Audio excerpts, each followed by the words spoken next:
ஒரு மனிதர் உடல் நலத்தோடு வாழ்வதற்கு ஒரு நாளைக்கு 3 சிலிண்டர் ஆக்சிஜன் தேவைப்படுகிறது. இந்த இயற்கையிலிருந்து அந்நியப்பட்ட வாழ்க்கை வாழ்வதன் காரணமாக தங்களது உடல் நலனையும் மனநலனையும் இழந்து விட்டார்கள் என்பதுதான் உண்மை.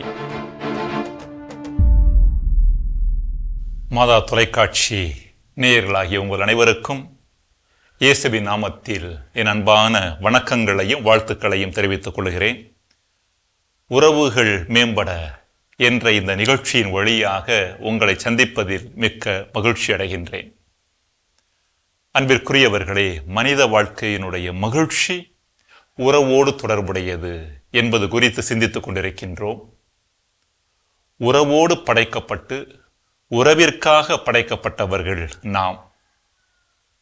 இந்த பிரபஞ்சம் இணைக்கப்பட்ட தன்மையோடு இருக்கிறது. அதை உணர்கின்ற பொழுது நமது வாழ்க்கை மகிழ்ச்சியான ஒன்றாக மாறும் என்பதுதான் இந்த நாட்களில் வழங்கப்படக்கூடிய இந்த செய்தியினுடைய மையமாக இருக்கின்றது.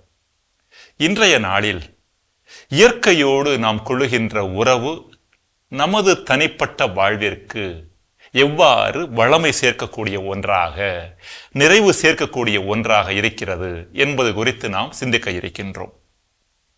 ரெய்மன் பணிக்கர் என்பவர் இந்திய நாட்டைச் சேர்ந்த ஒரு மிக புகழ்பெற்ற இறையியலாளர், தியோலோஜியன் என்று சொல்வார்கள். அவர் இப்பொழுது உயிரோடு இல்லை. அவர் தனது புகழ்பெற்ற புத்தகமாகிய the unknown Christ of Hinduism என்கிற புத்தகத்தில் இயேசுவிற்கு ஒரு வித்தியாசமான பெயரை கொடுக்கின்றார். காஸ்மோதயான்ட்ரிக் கிரைஸ்ட் என்று இயேசுவை அழைக்கின்றார். இந்த காஸ்மோதயான்ட்ரிசம் என்பது 3 வார்த்தைகளுடைய தொகுப்பு. காஸ்மோஸ், தேயோஸ், ஆந்த்ரோஸ். காஸ்மோஸ் என்றால் இயற்கை, தேயோஸ் என்றால் கடவுள், ஆந்த்ரோஸ் என்றால் மனிதர். இயேசுவை அவர் எவ்வாறு குறிப்பிடுகிறார் என்றால், இயேசு என்பவர் இயற்கையோடும் மனிதரோடும் கடவுளோடும் முழுமையான உறவில் இருந்தவர். இந்த முழு உறவில் இருந்ததன் காரணமாக அவரது வாழ்க்கை முழுமையானதாக மாறியது. அவரது வாழ்க்கை முழுமையானதாக இருந்ததன் காரணமாக அவர் ஒரு வித்தியாசமான நிலையில் தனது வாழ்வை அமைத்துக் கொண்டார். அதனால் தன்னையும் பிறரையும் மீட்கக்கூடிய அளவிற்கு தனது வாழ்வை உயர்த்தி கொண்டார் என்பதுதான் அவர் சொல்லக்கூடிய செய்தியாக இருக்கின்றது. அன்பிற்குரியவர்களே, இங்கு அவர் சொல்லக்கூடிய செய்தி என்ன? வழக்கமாக நாம் இயேசுவை தந்தையோடு ஆழமான உறவு கொண்டிருந்தார் என்று சொல்லுவோம். நிச்சயமாக இறைமகன் இயேசு தந்தையாகிய கடவுளோடு ஆழமான உறவு கொண்டிருந்தார் என்பதில் எந்த மாற்று கருத்திற்கும் இடமில்லை. அதே வேளையில் சக மனிதர்களோடும் ஆழமான உறவு கொண்டிருந்தார். வழக்கமாக இந்த 2 உறவைத்தான் நாம் அதிகமாக வலியுறுத்துவோம். கடவுளை அன்பு செய், மனிதரை அன்பு செய் என்று இயேசு சொன்னதாக நாம் குறிப்பிடுவோம். ஆனால் அதிலும் ஆழமாக இறைமகன் இயேசு இயற்கையோடு உறவில் இருந்தார். இந்த இயற்கை உறவு அவருக்கு வளமை சேர்த்தது, வல்லமையை கொடுத்தது என்கிற செய்தியை இந்த இறையியலாளர் ரெய்மன் பணிக்கர் மிக தெளிவாக எடுத்துரைக்கின்றார். இதே கருத்தை உளவியல் ரீதியாக நாம் பார்ப்போம். புரூஸ் லிப்டன் என்பவர் ஒரு மிக புகழ்பெற்ற இறையியலாளர். அவர் மனித வாழ்க்கை நலமாக இருப்பதற்கு 3 காரியங்கள் மிக முக்கியமான தேவையாக அவர் குறிப்பிடுகிறார். நலம் என்று சொல்லுகின்ற பொழுது 4 வகையான நலங்கள் இருப்பதை நாம் புரிந்து கொள்ள வேண்டும்.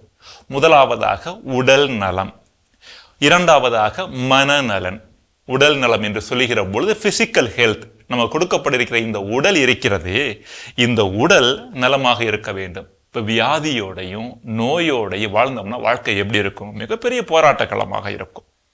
மனநலம், இந்த மனம், சிந்திக்கக்கூடிய மனம் இருக்கிறதே, எந்தவித கவலையும் இல்லாமல் சுதந்திரமாக நிறைவாக இருப்பது. மூன்றாவது உணர்வு நலன், இமோஷனல் ஹெல்த். உணர்வுல டென்ஷன், பரபரப்பு, கோபம், எரிச்சல் போன்று இல்லாமல் இந்த உணர்வு அளவில் ஒரு சமநிலையோடு இருப்பது. நான்காவதாக ஆன்ம நலன், ஸ்பிரிச்சுவல் ஹெல்த் என்று சொல்வார்கள். இந்த 4 நிலையிலும் நலத்தோடு இருப்பதைத்தான் வாழ்வை மகிழ்வாக வாழ்வது, திருப்தியாக வாழ்வது என்று நாம் பார்க்கிறோம். இந்த 4 வகைகளில் அன்பிற்குரியவர்களே, இயற்கையோடு உறவு முதல் 3 நலன்களுக்கு மிக மிக முக்கியமான தேவையாக இருக்கிறது. உடல் நலனோடு இருப்பதற்கு, மனநலனோடு இருப்பதற்கு, உணர்வு நலனோடு இருப்பதற்கு இயற்கையோடு உறவு மிக மிக தேவையான, மிக மிக அவசியமான ஒன்றாக இருக்கிறது. இன்றைய மனிதர்கள் இந்த 3 நிலைகளிலும் பல்வேறுபட்ட பிரச்சனைகளை சந்திப்பதற்கான ஒரு முக்கியமான காரணம், ஓர் அடிப்படை காரணம் என்னவென்றால் இயற்கையோடு உறவு சரியில்லை என்பதுதான். இந்த புரூஸ் லிப்டன் சொல்லக்கூடிய ஒரு சிந்தனையை நாம் பார்க்கலாம். அவர் சொல்லுகின்றார், உடல் அளவில் ஒரு மனிதர் நலமாக இருப்பது என்பது அவருக்குள் ஓடிக்கொண்டிருக்கிற இரத்தத்தை பொறுத்தது என்று சொல்லுகின்றார். நம்ம ஒவ்வொருத்தர் உடம்புக்குள்ளேயும் இரத்தம் இருக்கிறது. இந்த இரத்தத்தினுடைய தூய்மையானது உடலின் நலத்திற்கு மிக அவசியமானது. ஒரு தூய்மையான இரத்தம் நமக்குள்ள ஓடிக்கொண்டே இருந்தது என்றால் உடம்பினுடைய செல்லுகள்ல அணுக்கள்ல அழுக்கு சேராது. ஒருவேளை அழுக்கு சேர்ந்தால் கூட இந்த தூய்மையான இரத்தம் நமது உடலினுடைய செல்களை கழுவி தூய்மைப்படுத்தி கொண்டே இருக்கும். விபத்தின் காரணமாக அல்லது வேலைப்பளுவின் காரணமாக அல்லது வெளியே அழுக்கு உள்ள பகுதிக்கு, இந்த பொல்யூஷன் என்று சொல்லுகிறோமே, இப்படிப்பட்ட பொல்யூஷன் உள்ள பகுதிக்கு, மாசு உள்ள பகுதிகளுக்கு சென்று வருகின்ற பொழுது நமது உடம்பினுடைய அணுக்களில் அழுக்கு சேர்கிறது என்பது உண்மை. ஆனால் உடம்பில் ஓடிக்கொண்டிருக்கிற இரத்தம் தூய்மையான இரத்தமாக இருந்தது என்றால் இத்தகைய அழுக்குகளை எல்லாம் தொடர்ந்து கழுவி நம்மை தூய்மைப்படுத்தி கொண்டிருக்கும், உடல் நலமாக இருக்கும். இந்த உடம்பில் இருக்கிற இரத்தம் தூய்மையானதா அழுக்கடைந்ததா என்பது எதை பொறுத்தது என்றால் இரத்தத்தில் இருக்கின்ற 3 காரியங்களை பொறுத்தது என்று அவர் சொல்லுகின்றார். முதல் காரியம் என்ன காரியம்? இரத்தத்தில் இருக்கின்ற ஆக்சிஜன் அளவு. ஆக்சிஜன் அதிகமாக இருந்தது என்றால் அந்த இரத்தத்தினுடைய தூய்மைத்தன்மை உறுதிப்படுத்தப்படுகிறது. இரண்டாவதாக சத்து, நியூட்ரிஷன். இரத்தத்தில் சத்து அதிகமாக இருந்தது என்றால் அந்த இரத்தம் தூய்மையான இரத்தமாக இருக்கிறது என்ற அர்த்தம். மூன்றாவதாக ஹார்மோன். நமது உடல் 2 வகையான ஹார்மோன்களை சுரக்கின்றது. ஒன்று ஹாப்பி ஹார்மோன் என்று சொல்வார்கள், மகிழ்ச்சிக்கு காரணமான ஹார்மோன்கள், செராட்டானின், டோபோமின், ஆக்சிடாசின், என்டார்பின், மெலாட்டானின் போன்ற ஹார்மோன்கள் அனைத்தும் மகிழ்ச்சிக்கான காரணங்கள் என்று அழைக்கப்படுகின்றன. நமது உடலானது எந்த வகையான ஹார்மோன்களை அதிகமாக சுரக்கிறதோ அந்த ஹார்மோன்கள் இரத்தத்தில் கலக்கின்றன. எப்பொழுதுமே பரபரப்போடும் கவலையோடும் கண்ணீரோடும் பயத்தோடும் வேதனையோடும் உறவு சிக்கலோடு வாழ்ந்தோம் என்றால் அன்பிற்குரியவர்களே, நமது உடல் அதிகமாக ஸ்ட்ரெஸ் ஹார்மோன் என்று சொல்லப்படுகின்ற இந்த பரபரப்பிற்கு காரணமான சுரப்புகளை சுரந்து கொண்டே இருக்கும். இது இரத்தத்தில் சேர்கிற பொழுது இரத்தம் அழுக்கடைந்த இரத்தமாக மாறுகிறது. அப்ப ரொம்ப சுருக்கமாக சொல்ல வேண்டும் என்றால் தூய்மையான இரத்தம் என்பது என்ன, அழுக்கடைந்த இரத்தம் என்பது என்ன? தூய்மையான இரத்தம் என்பது எந்த இரத்தத்தில் அதிகமான அளவிற்கு பிராணவாயு இருக்கிறது, பிராணவாயு என்றால் ஆக்சிஜன் இருக்கின்றதோ, எந்த இரத்தத்தில் அதிகமான அளவிற்கு சத்து இருக்கின்றதோ, எந்த இரத்தத்தில் அதிகமான அளவிற்கு ஹாப்பி ஹார்மோன் என்று சொல்லப்படுகிற மகிழ்ச்சிக்கான ஹார்மோன்கள் அதிகமாக இருக்கிறதோ அந்த இரத்தம் தூய்மையான இரத்தம். எந்த இரத்தத்தில் பிராணவாயு அளவு குறைவாக இருக்கிறதோ, எந்த இரத்தத்தில் சத்து குறைவாக இருக்கிறதோ, எந்த இரத்தத்தில் ஸ்ட்ரெஸ் ஹார்மோன் அதிகமாக இருக்கின்றதோ அந்த இரத்தமானது அழுக்கடைந்த இரத்தம். இப்ப நம்முடைய உடம்புல அழுக்கடைந்த இரத்தம் ஓடிக்கொண்டிருந்தது என்றால் உடல் தன்னையே புதுப்பித்துக் கொள்ளுகிற தன்மையை இழந்து விடுகிறது. களைப்பா படுத்தோம்னா களைப்பா தான் எந்திரிப்போம். மனம் தெளிவில்லாமல் இருந்தோம் என்றால் கொஞ்ச நேரம் ஆனாலும் அப்படியே இருக்கும். காரணம், உடம்பில் இருக்கிற இரத்தம் நம்மை புதுப்பித்துக் கொள்வதற்கான ஒரு சூழலை அமைத்து கொடுப்பது கிடையாது. இப்பொழுது இந்த 3 காரியங்களுக்கு வருவோம். அதிகமான ஆக்சிஜன், நல்ல சத்து, மூன்றாவதாக உடம்பில் இருக்க வேண்டிய இந்த ஹாப்பி ஹார்மோனில் சொல்லப்படுகிற மகிழ்ச்சிக்கான சுரப்புகள். மற்றபடி 2 காரியங்கள் இருக்கின்றன. அதிகமான ஆக்சிஜன் பிராணவாயு இருக்கிறதா இல்லையா, அதிகமான சத்து ரசத்தில் இருக்கிறதா என்பது இந்த இயற்கையோடு நாம் நல்ல உறவில் இருக்கிறோமா இல்லையா என்பது பொறுத்தது. காரணம், இந்த 2ஐயும் இயற்கையிலிருந்து தான் நாம் பெற்றுக்கொள்கிறோம். மிக முக்கியமாக சத்தான உணவு. இந்த கிடைக்கிற உணவில் அதிகம் சத்து இல்லை என்பது உண்மை. 2 வகையான உணவுகள் இருக்கிறது என்று சொல்வார்கள். ஒன்று சுவையான உணவு, இன்னொன்று சத்தான உணவு. துரதிர்ஷ்டவசமாக இன்றைய இளைய தலைமுறையினர் அதிகமாக சுவையான உணவை எடுத்துக் கொள்கிறார்கள். எனவே அவர்களது உடலில் சத்து சேருவது கிடையாது. சத்து குறைகின்ற பொழுது இரத்தத்தினுடைய தன்மை பாதிக்கப்பட்டு விடுகிறது. தன்னையே புதுப்பித்துக் கொண்டு இந்த உடல் நலத்தோடு வாழுகிற தன்மையானது முற்றிலுமாக பாதிக்கப்பட்டு விடுகிறது. இதை பலர் உணர்வதில்லை. நாக்குக்கு அடிமையாகிவிட்டால் பல சிக்கல்கள் வரும் என்பதை நாம் புரிந்து கொள்ள வேண்டியது மிக முக்கியமான உண்மையாக இருக்கிறது. இரண்டாவதாக நாம் மிக அதிகமாக சிந்திக்க வேண்டியது ஆக்சிஜன் அளவு. பல ஆய்வுகள் சுட்டிக்காட்டக்கூடிய செய்தி என்னவென்றால், மனிதர்களாகிய நாம் நலமாக வாழ்வதற்கு இந்த இயற்கை தருகிற ஆக்சிஜன் எவ்வளவு மேன்மையானது என்பதை நாம் புரிந்து கொள்ள வேண்டும். ஒரு சில ஆய்வுகளை பார்க்கலாம். ஒரு ஆய்வின்படி ஒரு மனிதர் உடல் நலத்தோடு வாழ்வதற்கு ஒரு நாளைக்கு 3 சிலிண்டர் ஆக்சிஜன் தேவைப்படுகிறது. நம்ம வீட்டில் அடுப்பெரிக்க ஒரு சிலிண்டர் பயன்படுத்துறோம். இப்போ அது மாதிரி 3 சிலிண்டர்ல ஆக்சிஜன் நிரப்புனா எவ்வளவு ஆக்சிஜன் இருக்கும், அந்த அளவிற்கு ஆக்சிஜன் நமக்கு தேவைப்படுகிறது. அந்த ஆக்சிஜனை நாம் சுவாசித்தால் தான் நமது உடம்பில் இருக்கிற அழுக்குகள் அனைத்தும் அகற்றப்பட்டு இந்த இரத்தமானது ஒரு தூய இரத்தமாக இருக்கிறது. இந்த 3 சிலிண்டர் ஆக்சிஜனை பெறுவதற்கு எத்தனை மரங்கள் தேவைப்படுகின்றன என்று சொன்னால் ஏறத்தாழ 16 மரங்கள் தேவைப்படுகின்றனவா. 16 மரங்களிலிருந்து ஆக்சிஜன் பெறுகின்ற பொழுதுதான் அந்த அளவிற்கு தேவையான ஆக்சிஜனை நமது உடலானது பெற்றுக்கொள்கிறது. இப்பொழுது நமது உடல் ஆக்சிஜனை பெற்றுக்கொள்கிற பொழுது உடலுடைய தன்மையே வேறு. உறவிற்கு ஏற்ற ஒரு நல்ல உடலாக, அதாவது உறவிற்கு ஏற்ற, அதாவது இப்ப நம்ம களைப்போடும் மனசஞ்சலத்தோடும் வேதனையோடும் இருந்தோம் என்றால் நிச்சயம் உறவு என்பது சாத்தியமில்லை என்பது நமக்கு தெரியும். எப்பொழுது பிறரோடு நல்ல உறவு கொள்ள முடியும்? எப்பொழுது மற்றவர்களிடம் இருக்கிற குறைகளை கூட பெரிதுபடுத்தாமல் இருக்க முடியும்? மனம் ஒரு தளர்வான நிலையில் இருக்கின்ற பொழுது, இந்த உடல் ஒரு தளர்வான நிலையில் ஆரோக்கியத்தோடு இருக்கின்ற பொழுது, இந்த ஆரோக்கியமான உடல் எப்பொழுது வருகிறது? முதல் காரணம், உடம்பில் போதுமான அளவிற்கு ஆக்சிஜன் இருக்கின்ற பொழுது. துரதிர்ஷ்டவசமாக இன்றைய நிலவரம் என்னவென்றால், பல இடங்களில் மரங்கள் இல்லை என்பதுதான் உண்மை. இந்த மரங்கள் இல்லாதன் காரணமாக நான் ஏற்கனவே சொன்னது போல ஒரு மனிதருக்கு 16 மரங்கள் தேவைப்படுகிறது என்றால், இன்றைக்கு நகரங்களை பாருங்கள், ஒரு மரத்தை ஏறத்தாழ 200 மனிதர்கள் பங்கெடுத்துக் கொண்டிருக்கிறார்கள். அப்போ உடம்பில் என்ன ஆக்சிஜன் சேரும்? உடம்பில் என்ன பிராணவாயு சேரும்? உடம்பில் என்ன ஆற்றல் இருக்கும்? அதனால்தான் பல மனிதர்கள் களைப்போடு படுத்து களைப்போடு எழுகிறார்கள். படுக்க போகின்ற பொழுது அவர்களது உடம்பில் நிறைய களைப்பு இருக்கிறது. எழுகின்ற பொழுதும் அதே களைப்போடு எழுந்தால் மறுநாள் வேலைகளை செய்வதற்கு என்ன ஆற்றல் இருக்கும், என்ன திறன் இருக்கும்? எனவே இந்த இயற்கையோடு உறவு என்பது வெறுமனே இந்த இயற்கை நல்லது என்று சொல்லிக் கொண்டிருப்பது அல்ல, ஒரு மரத்தினுடைய அடிப்படையில் அமர கற்றுக்கொள்ள வேண்டும். இன்னொரு ஆய்வு நமக்கு சொல்லக்கூடிய செய்தி, மரங்கள் அடர்ந்த பகுதியில் ஒரு மனிதர் சில மணி துளிகள் அமர்ந்திருந்தார் என்றால் அவரது உடலில் ஆக்சிஜன் அளவு பெருகி அவரது உடல் நலம் அதிகமாகிறது.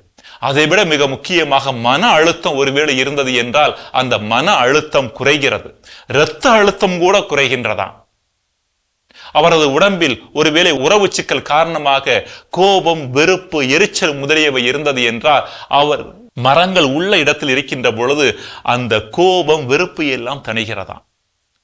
ஒரு யோகியிடம் ஒருவர் சென்று, எனது உடலில் நோய்கள் இருக்கின்றன, எனவே நான் இதிலிருந்து வெளியே வருவதற்கு எனக்கு வழியை காண்பீங்கள், ஏதாவது மருந்து இருந்தது என்றால் கொடுங்கள் என்று சொன்ன பொழுது அவர் கொடுத்த மருந்து என்ன தெரியுமா? மரங்கள் அடர்ந்த பகுதியை காண்பித்து இந்த பகுதியில் வெறும் காலோடு நடந்து வாருங்கள் என்கிற ஒரு செய்தியை சொன்னாராம்.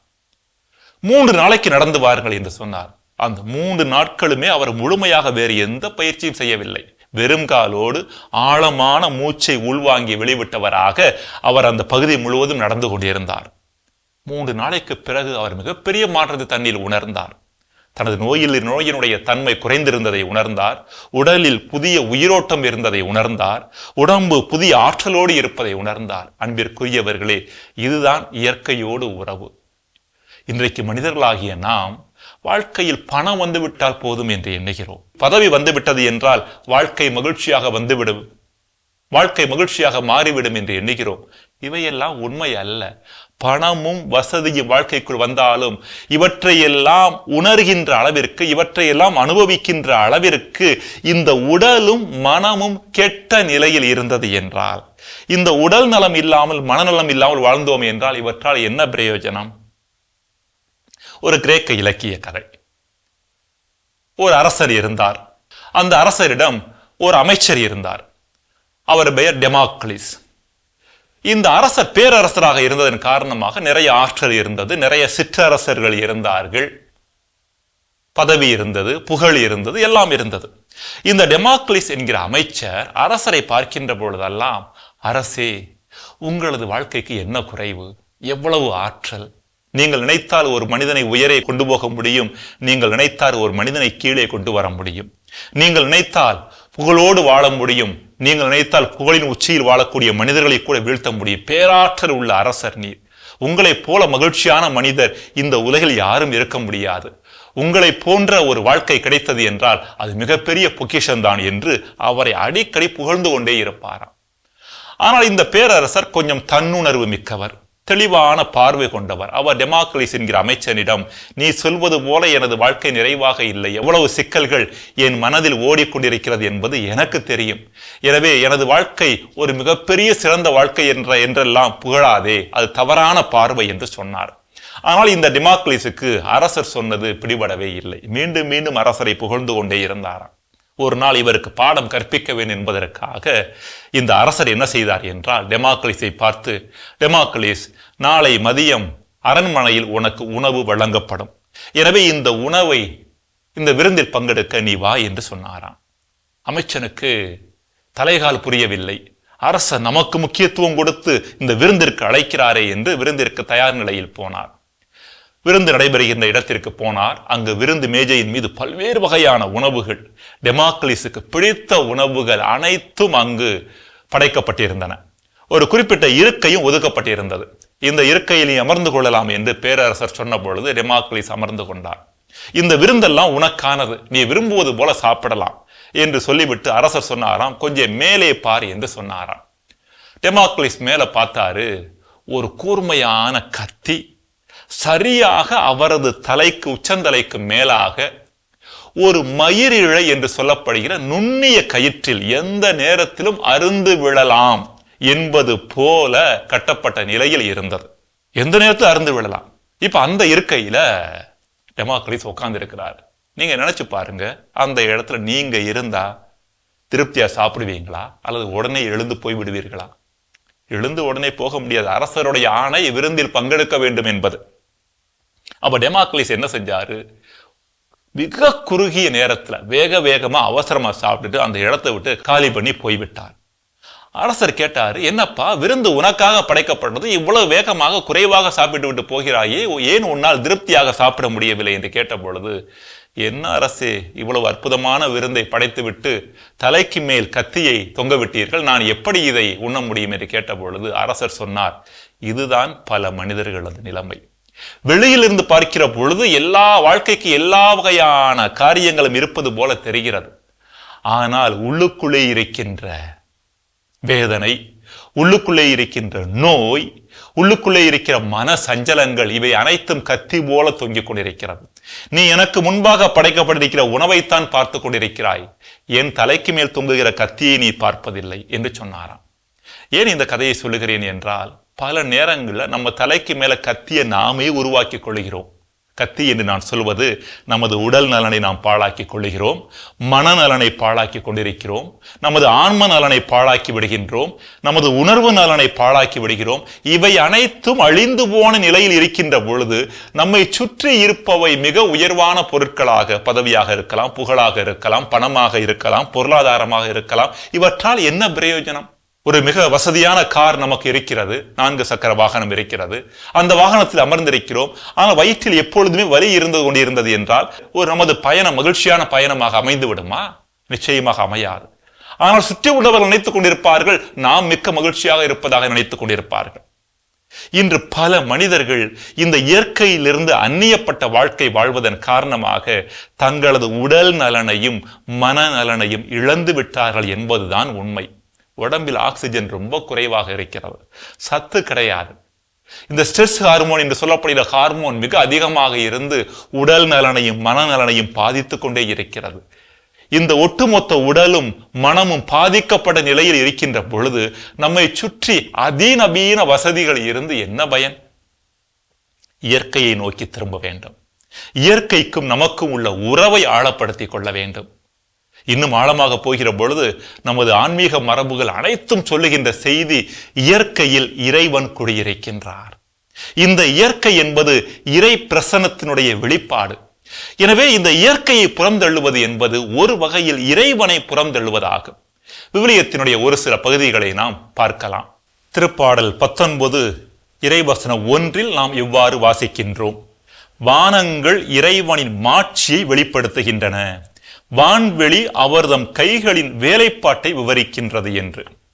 சீராக்கின் ஞானம் 42வது பிரிவு 15 முதல் 43வது பிரிவு 33 வரை நீங்கள் வாசித்தீர்கள் என்றால் இயற்கையில் இறைவனின் மாட்சி எவ்வாறு வெளிப்படுகிறது என்பது குறித்து வாசிக்கின்றோம். 42வது பிரிவு 16வது வசனத்தில் ஒளிரும் கதிரவன் அனைத்தையும் காண்கின்றான், ஆண்டவருடைய செயல் அவருடைய மாட்சியால் நிறைந்துள்ளது என்றும், தொடர்ந்து வருகின்ற வசனத்தில் அனைத்தையும் தமது மாட்சியில் நிலைநிறுத்திய எல்லாம் வல்லவர் ஆண்டவர் என்று வாசிக்கிறோம். அதே போல 43:2 கதிரவன் தோன்றி எழும்போதே அறிவிக்கிறது, உன்னத இறைவனின் கைவேலையாகிய அது எத்துணை வியப்புக்குரியது என்று வாசிக்கிறோம். எனவே அன்பிற்குரியவர்களே, இந்த இறை வசனங்கள் அனைத்துமே இயற்கையில் இறைவனின் மாட்சி வெளிப்படுகிறது என்கிற செய்தியை நமக்கு வெளிப்படுத்துகிறது. நம்முடைய தமிழ் மரபிற்கு வருகிற பொழுது அப்பர் ஒரு அழகான அனைவருக்கும் தெரிந்த பாடல், இறை அனுபவத்தை இயற்கை அனுபவத்தோடு ஒப்பிடுகின்றார். மாசில் வீணையும் மாலை மதியமும், வீசு தென்றலும் வீங்கிள வேனிலும், மூசு வண்டரை பொய்கையும் போன்றதே ஈசன் எந்தை இணையடி நிழலே என்கிறார். அப்பர் சொல்லக்கூடிய செய்தி என்னவென்றால், இயற்கை நிறைந்த இடத்தில் இருப்பது என்பது கடவுளது காலடியில் அமர்ந்திருப்பது போன்றது என்று சொல்லுகின்றார். எனவே அன்பிற்குரியவர்களே, உறவு என்று சொல்லுகிற பொழுது, இந்த உறவில் நாம் மேம்பட வேண்டும் என்று சொல்லுகின்ற பொழுது மனித உறவை பற்றி மட்டுமே எண்ணிக்கொண்டிருக்க வேண்டாம், இறை உறவை பற்றி மட்டுமே எண்ணிக்கொண்டிருக்க வேண்டாம். இயற்கை உறவு மிக அவசியமானது. இந்த இயற்கை தருகிற பிராணவாயு நமக்குள் செல்லவில்லை என்றால், இந்த இயற்கை தருகின்ற ஒரு அற்புதமான நல்ல குணங்கள், நல்ல தன்மைகள் நமக்குள் வரவில்லை என்றால், நமது உடலும் மனமும் ஒரு விதமான பாதிக்கப்பட்ட நிலையிலேயே இருந்து கொண்டிருக்கும். இத்தகைய பாதிக்கப்பட்ட நிலையில் இருந்து கொண்டு மனிதர்களோடும் உறவை மேற்கொள்ள இயலாது, கடவுளோடும் உறவை மேற்கொள்ள இயலாது. நாம் செய்ய வேண்டியது என்ன? கொஞ்சம் இயற்கையோடு நேரம் செலவழிப்போம். மரங்கள் அடர்ந்த பகுதிக்கு செல்லுகின்ற பொழுது அல்லது ஓய்வு நேரம் கிடைக்கின்ற பொழுது நமது வீட்டில் மரம் இருந்தது என்றால் மரத்தினுடைய அடியில் வெறும் காலோடு கொஞ்சம் நடந்து கொண்டு ஆழமாக ஒரு 10 முறை 20 முறை மூச்சை உள்வாங்கி வெளியே விடுங்கள். இன்றைக்கு யோக பயிற்சியை பற்றி நிறைய சொல்லுகிறார்கள். அது எவ்வாறு நமது ஆற்றலை கூட்டும் என்றெல்லாம் சொல்லுகிறார்கள். அத்தகைய பயிற்சிகளை ஒருவேளை மேற்கொள்ள முடியவில்லை என்றாலும் சாதாரணமாக மரத்தினுடைய அடியில் இருந்து ஆழமாக மூச்சை உள்வாங்கி வெளிவிடுவது நமது உடம்பினுடைய ஆற்றலை கூட்டும். இந்த ஆற்றல் உள்ளே வருகிற பொழுதுதான் உடல் நலம் மனநலம் பெருகின்ற பொழுது மட்டுமே நம்மை சுற்றி இருக்கின்ற வசதிகளால் நமக்கு ஓரளவிற்கு பயன் இருக்கும். இல்லை என்றால் இந்த வசதிகள் இருந்தும் நமது வாழ்வு ஒரு செத்த வாழ்வாக, நிறைவற்ற வாழ்வாக இருக்கும். எனவே இந்த நாளுக்கான பயிற்சி என்ன? ஆக்சிஜன் அதிகமாக உள்ள இடத்தில், பிராணவாயு அதிகமான இடத்தில், ஒருவேளை உங்களது வீட்டிற்கு அருகில் மரம் இல்லை என்றால் சின்ன தொட்டிகள்ல ஆக்சிஜன் பிளான்ட் என்று சொல்வார்கள், துளசி போன்ற செடிகளை வைத்துக்கொண்டு அது ஓரளவிற்கு ஆக்சிஜனை பிராணவாயுவை நமக்கு தந்து கொண்டே இருக்கும். அதன் அருகில் அமர்ந்து கொண்டு ஆழமாக சில முறை காற்றை உள்வாங்கி வெளிவிட்டு கொண்டிருங்கள். உங்களது உடலில், உடல் நிறையில் மாற்றம் தென்படுவதை நம்மளால் உணர முடியும். எனவே அன்பிற்குரியவர்களே, இறை உறவோடு இயற்கை உறவிலும் வளர்ந்து வாழ்வை நிறைவாக வாழ முயற்சிப்பதற்கான அருளை இறைவன் நம் அனைவருக்கும் தருவாராக. உங்களுக்கு என் மனமார்ந்த நன்றியை தெரிவித்துக் கொள்கின்றேன். பாம்பு தொடக்க பெற்றோரை ஏமாற்றுவதற்கு முன்பாக அவர்களது உறவு நிலை ஆதாம் ஏவாள், மனிதன் அவனது மனைவி, 2 பேருக்கிடையே என்ன உறவு இருந்தது? அன்ஹெல்தி ஷேம் என்பது நமக்குள் ஏற்படுகிற குற்ற உணர்வு என்பது. பாவ உணர்வு என்பது வேறு, குற்ற உணர்வு என்பது வேறு.